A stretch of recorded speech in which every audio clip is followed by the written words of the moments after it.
这个东西你爱怎么进色就怎么进色，爱怎么环状复制排列，你就可以做一堆，有没有？为什么一定要去做修剪？这样不能长料吗？我告诉你为什么不行哦。如果你有去做这个3条基准轴，可以直接用这个 Y 轴去做变化就好。OK。Hello， 大家好，欢迎来到魔剑队，我是雷系教师阿卢。今天要来介绍变形。我不知道你们有没有吃过盒装的冰淇淋，打开之后它会附一只那种木头做的扁扁的平平的汤匙嘛。那我今天是希望可以带你们设计像这样的东西，但是呢，扁扁平平的好不好拿？不好拿，因为它不符合我们的人体工学嘛。所以到时候呢，我会带你们如何把它做出一个稍微有弯曲弧度的设计，属于你的汤匙上基准面。然后呢，给它一个椭圆形，再给它一个直辖槽。不过呢，我不希望你们用草图的直辖槽来画，因为这个东西它没有办法做近色，不好用，很 K 啊。所以呢，我会希望你们干脆直接用中心线来做直辖槽。这个东西你爱怎么近色就怎么近色，爱怎么环状复制排列，你就可以做一堆，有没有？没有啦，开玩笑的。那这个直辖槽怎么做？前面其实常常已经讲过，应该有的同学也很熟悉了。我现在讲是给还不熟悉的同学再听一下。点选中心线之后，直接选择偏移图源，然后呢，你把加入尺寸的勾勾拿掉，并且呢，加入2个方向以及2端封闭的勾勾。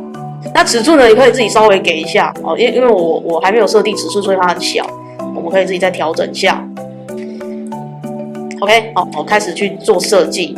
自己的来标尺寸比如说我觉得汤匙的尺面呢，50会不会太大？30好了。再来的长度我觉得我想要做长一点，50好了。大致上就想说这样，圆点的位置你不要飘在外面让它无家可归，不好。所以呢，以后你们在看工程图，有圆优先。圆点定在圆心上，那接下来的话呢，这个东西我要把它当做传家之宝，所以不能直接用它，得要复制一个出来。那刚刚我是在哪一个基准面画的？上面嘛，对不对？所以呢，你要复制它怎么办？上面基准面再画一次，把它复制出来。然后有的同学可能会好奇，为什么一定要去做修剪？这样不能长料吗？我告诉你为什么不行长料。它预设没有直接跑出来，可是呢，你在所选轮廓直接这样噔噔噔，它也是会长出来它也是会长出来，只是你自己额外去点选它。但是这样子，如果你以后在做设计变更的时候，其实会给你自己就是有点像找困扰，你知道吗？所以最好的方式呢，还是去做修剪预设好像是跑强力修剪吧，那强力修剪你去点选它的话，它反而你不好去控制。所以呢，请你把它改成叫做修剪至最近端，直接用点的这样子。那你修剪完成之后呢，它会变成中间是一个深蓝的状态，那就表示呢，它是一个完整封闭的一个草图如果它还是白色的，就表示你有的地方没有封闭，你就可能要这样拉很近。去了解一下那个地方出了什么状况。好，那这样修剪完毕之后呢，再去做长料。你看，那进来之后，预设是给定深度，自动挑这个黄色预染的状态，你就不需要再去做这个所选轮廓。那厚度5.5好了，打勾。希望呢，它这个地方可以顺着去做出曲线的变化，因为我转到前基准面来看嘛，对不对？所以这个曲线我应该要画在哪里？画在前基准面。给它不规则。先随便点，我们等一下再给它限制条件，1、2、3点就好了，因为这样比较好控制。好，那再来点对圆点共点先把它接起来。那后面也是，我希望呢这个长度跟中心线的长度一样长，所以2个端点选起来之后呢，垂直它就变一样的。以前呢，我们最基本款的是怎么设定尺寸，是这样设定尺寸嘛，对不对？我们都已经学到要玩曲面的，那所以呢，我们要改做控制感的尺寸设定比如说上面这里，我看你要点这个点旁边限制条件没有跑出来没关系，你画那个三角形，出来了所以如果你有时候点三角形也没有，那你就画菱形一定会有一个会有。好，这边抓水平，下面也是没有三角形，我就有了水平。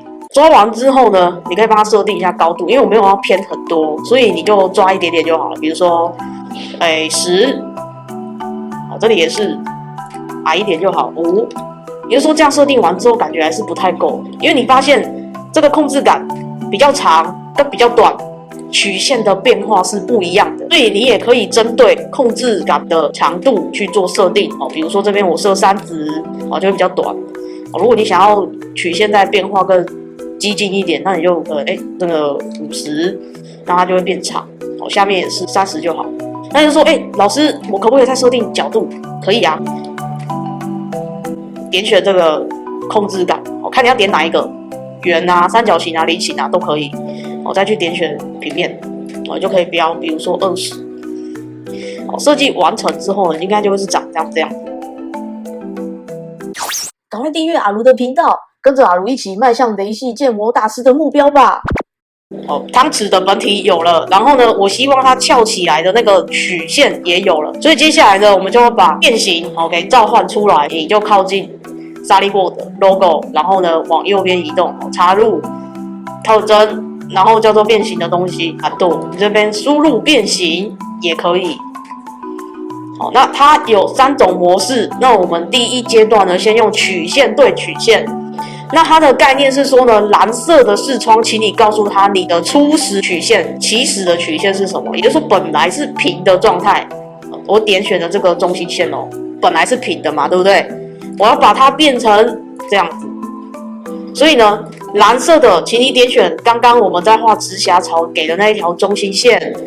红的呢，你就给它我们刚刚在前基准面画的这个不规则曲线。接着告诉他我的本体去做变化，它就会跟着我们刚刚画的这个曲线呢去做变动。说老师，这个地方怎么在发抖？你要戳来戳去不要怕，不要担心，这边直接打勾，它会帮你变滑顺这是第一阶段的。好，我是用曲线到曲线，那我们再直接做第二阶段。第二阶段呢是点的移动，可是点啊，我们都知道可能会直接选择这个点去做上下移动比如说往下。那我问你，往下移动它有没有依据？你得要给它一条线啊，它才会沿着这个线去移动嘛，对不对？以前传统的方式，我们是直接用前基准面再画一条中心线给它，然后让它沿着中心线动。可是这太麻烦了。如果你有去做这个3条基准轴，比如 Y 轴有做，那你等下就可以直接用这个 Y 轴去做变化就好。那你就说，那个轴怎么做出来的？简单，在参考几何这个地方打开来有一个叫基准轴的选项，选择它，告诉它我要用2个平面交叉所产生的基准轴，哪2个平面？点基准面加右基准面，它就会出现一条中心线。这条中心线就是等一下我们那个点移动的轨迹。你还要不要再画草图？不用，直接再做一次变形。点对点不用点对点，点对方向。哪个点？这个点。方向是谁？这条轴。往下嘛，对不对？所以变形的区域你要记得给它你就说，老师变太大了啦，很丑呢。这边你就可以帮他给小一点的尺寸，比如说这样，3，那它就会微幅下降一点点。当然你也可以自己去玩其他的数值啊，它还有很多地方可以变，比如说30啊，或者是10啊，你可以自己去玩。太小20。